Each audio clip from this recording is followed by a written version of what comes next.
Hello and good morning. This is Sachin, a lecturer in physics, Government Boys Senior Secondary School, धर्मशाला। अब online पढ़ाना अपने आप में बड़ा मुश्किल और बड़ा बोरिंग काम है। जो इफ़ेक्ट हम लोग क्लासरूम में क्रिएट कर पाते हैं, कर सकते हैं, वो कभी भी ऑनलाइन क्रिएट नहीं किया जा सकता। लेकिन फिर भी सरकारी आदेश है और एक मानसिकता है हम लोगों की कि something is always better than nothing. तो कुछ ना होने से अगर कुछ हो रहा है, चलिए वो कर लेते हैं। तो स्वागत है आपका इस पहले लेक्चर में।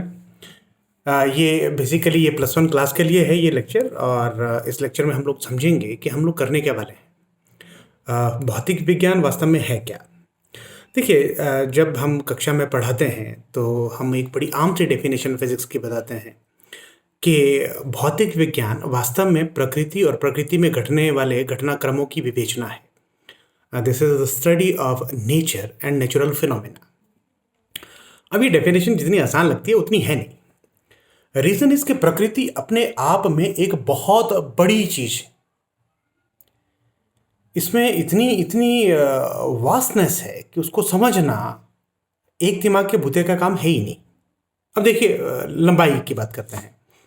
जब हम लोग भौतिक विज्ञान में लंबाई नापना शुरू करते हैं तो याद करिए, जब आप छठी कक्षा में आए थे तो आपको बताया गया कि जितनी भी चीज़ें आप देख सकते हो ये सारी की सारी चीज़ें छोटी छोटी चीज़ों से मिलकर बनी हैं, और आपने उसका नाम रखा था अणु, मॉलिक्यूल।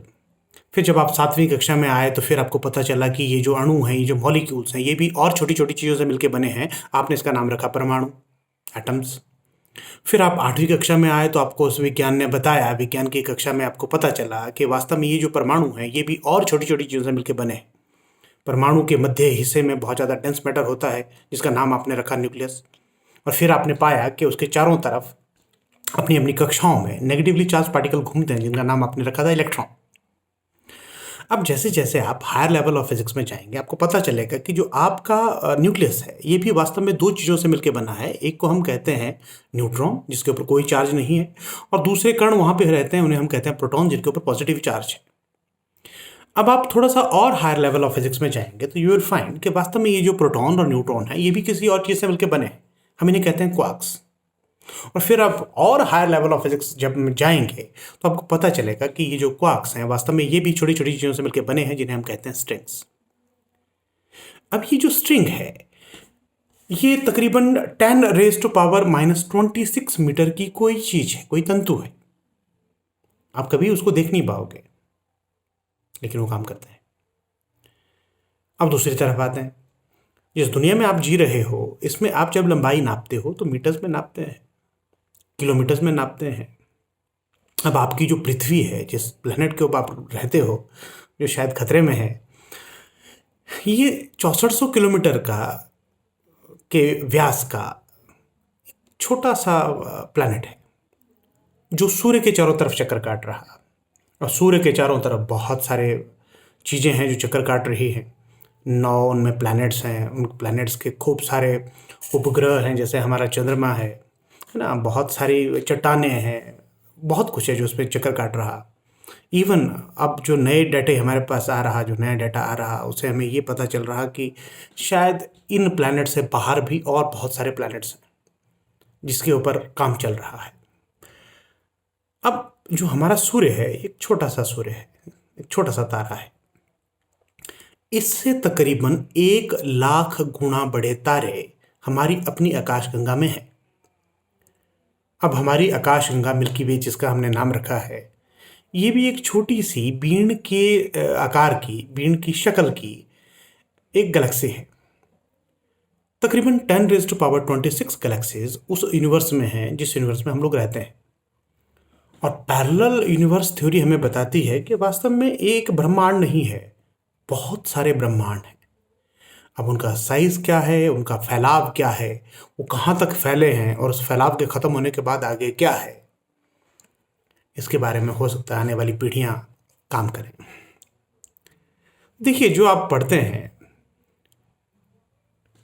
वो पीढ़ी दर पीढ़ी साइंटिफिक तरीकों से हासिल किया गया ज्ञान है। अब वक्त के ऊपर आते हैं। प्रकृति में आप जब वक्त पढ़ते हैं तो देखिए, हमें इस बात के ऊपर अब कोई ज़्यादा संदेह नहीं है कि ब्रह्मांड के बनने का जो बेस मॉडल है वो बिग बैंग थ्योरी ही है। हाँ ठीक है, उस थ्योरी में लगातार अन्वेषण जारी है ना, साल दर साल कुछ नई चीज़ें उसमें ऐड हो रही, लेकिन जो बेस मॉडल है उसमें कोई परिवर्तन नहीं आया और वो एक्सेप्टेड थ्योरी है। तो सोचिए, जिस वक्त के ब्रह्मांड बना, अगर हम उस वक्त टाइम की वैल्यू 0 ले लें तो उस ब्रह्मांड को बने हुए तकरीबन 13.8 बिलियन ईयर्स हो चुके हैं। इतना समय अब तक हो चुका है। अब हमारा जो ब्रह्मांड है उसका फैलाव लगातार जारी है। अब सवाल पैदा होता है कि ये फैलाव कब तक जारी रहेगा और ये ब्रह्मांड मरेगा भी कि नहीं। अब देखिए, दो चीज़ों के बारे में हमें पक्की जानकारी है कि जो चीज़ पैदा होती है एक ना एक दिन उसको मरना है। हमारा ये ब्रह्मांड भी मरेगा। अब ये मरेगा कैसे? हमारे पास इसके दो वैज्ञानिक विश्लेषण हैं। पहला, इसे हम कहते हैं बिग क्रंच मॉडल। ये मॉडल हमें बताता है कि एक वक्त ऐसा आएगा कि पूरा ब्रह्मांड फैलते फैलते इतना बड़ा हो जाएगा कि जो ग्रेविटेशनल पुल है उसे फिर वापस खींचना शुरू करेगा और खींचते खींचते खींचते पूरे पूरे के पूरे ब्रह्मांड में जितना भी मैटर है, जितनी भी एनर्जी, उन सबको एक ही बिंदु के ऊपर लाके खत्म कर देगा। दूसरा मॉडल है, उसे हम कहते हैं बिग चिल मॉडल। वो मॉडल हमें बताता है कि ब्रह्मांड अगर इसी तरह फैलता रहा तो ये फैल के एक दिन ठंडा हो जाएगा और ठंडा होकर मर जाएगा। अब ऐसा कब होगा, उसका समय क्या है, उसे कैलकुलेट करना बहुत मुश्किल काम है, लेकिन होगा ज़रूर। तो यूं समझिए कि वक्त 0 से लेके वक्त इन्फिनिटी तक हम प्रकृति में पढ़ेंगे, हम फिजिक्स में पढ़ेंगे। अब डायमेंशन के ऊपर आइए। अब तक आपकी चेतना में 4 डायमेंशन का काम चल रहा है, लंबाई, चौड़ाई, ऊंचाई, है ना। 3 डायमेंशन आप पढ़ते हैं, XYZ, आप उनके नाम रखे हुए हैं। चौथा डायमेंशन अब आपकी ज़िंदगी में एंटर करेगा, उसे हम कहते हैं टाइम। लेकिन देखिए, जो ग्रेविटेशन है ना, कल के लेक्चर में हम लोग समझेंगे कि वास्तव में पूरी की पूरी जो प्रकृति है वो सिर्फ 4 ही फोर्सेस का खेल है और ये जितनी भी फोर्सेस हैं सारी की सारी एक्सचेंज फोर्सेस हैं। तो जो ग्रेविटेशनल फोर्स है वो क्यों एग्जिस्ट करती है? क्योंकि एक फंडामेंटल पार्टिकल है जिसका नाम है ग्रेविटॉन। ये लगातार उन चीज़ों के बीच में एक्सचेंज होता है जिनके बीच में ग्रेविटेशन है। अब ग्रेविटॉन को समझने के लिए आपको कम से कम 5 और 6 डायमेंशन चाहिए। अब उनको विजुअलाइज करना कि 5वां, 6वां और 7वां डायमेंशन दिखता कैसे है, देखिए वो जैसे ट्विस्टेड पेयर ऑफ वायर होता है, बिल्कुल एक दूसरे के साथ वैसे उलझे हुए हैं। ब्रह्मांड को समझने के लिए हमें कम से कम 11 डायमेंशन चाहिए और अभी जो लेटेस्ट थ्योरीज आ रही हैं वो कह रही हैं कि कम से कम 26 डायमेंशन चाहिए, 26 डायमेंशन। अब 4 डायमेंशन समझना मुश्किल का काम है, तो सोचिए जब हम 11 डायमेंशन थ्योरी में काम करेंगे या 26 डायमेंशन थ्योरी में काम करेंगे तो दिमाग किस उन्नत स्तर के ऊपर सोचेगा।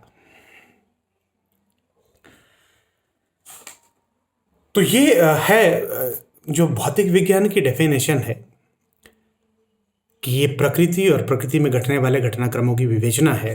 तो इसमें हम ये चीज़ें पढ़ेंगे। अब सवाल पैदा होता है कि कितना पढ़ेंगे, कैसे पढ़ेंगे। देखिए, एक बात तो तय है कि हमें बाउंड्रीज क्रिएट करनी पड़ेंगी, इसलिए हम लोग अपनी पूरी की पूरी पढ़ाई का दायरा सीमित कर लेते हैं। हम स्ट्रिंग से शुरू करेंगे और जहाँ तक ब्रह्मांड हमें दिख रहा है वहाँ तक हम अपनी स्टडी को कन्फाइन करेंगे। हम पढ़ेंगे क्या क्या। +1 लेवल के ऊपर हम लोग शुरू करेंगे लॉज ऑफ मोशन से। हम समझेंगे कि गति है क्या, गति होती कैसी है। हम महान न्यूटन साहब के लॉज को पढ़ेंगे, फिर हम ग्रेविटेशन पढ़ेंगे, फिर हम छोटे मोटे इफेक्ट जैसे वाइब्रेशंस कैसे काम करती, वेव्स कैसे काम करती, हीट यहाँ से वहाँ कैसे जाती, थर्मोडायनेमिक्स क्या है, आप हीट से इंजन को कैसे चला सकते हो, इस तरह की चीज़ें हम +1 लेवल पे पढ़ेंगे। +2 लेवल के ऊपर थोड़ी चीज़ें इंटरेस्टिंग हो जाएंगी। हम इलेक्ट्रोस्टैटिक्स पढ़ेंगे, हम करंट पढ़ेंगे, हम मैग्नेटिज्म पढ़ेंगे, हम लोग लाइट के ऊपर खूब सारा काम करेंगे, हम लोग रेडियो एक्टिविटी पढ़ेंगे, हम लोग नई चीज़ें जैसे सिग्नल है, टीवी कैसे काम कर रहा, मोबाइल कैसे काम कर रहा, ये सारी की सारी चीज़ें प्लस टू लेवल के ऊपर पढ़ेंगे। तो ये है इंट्रोडक्शन आपके प्लस वन और प्लस टू फिजिक्स की। देखिए, अपने आप में बड़ा दिलचस्प चीज़ें हैं।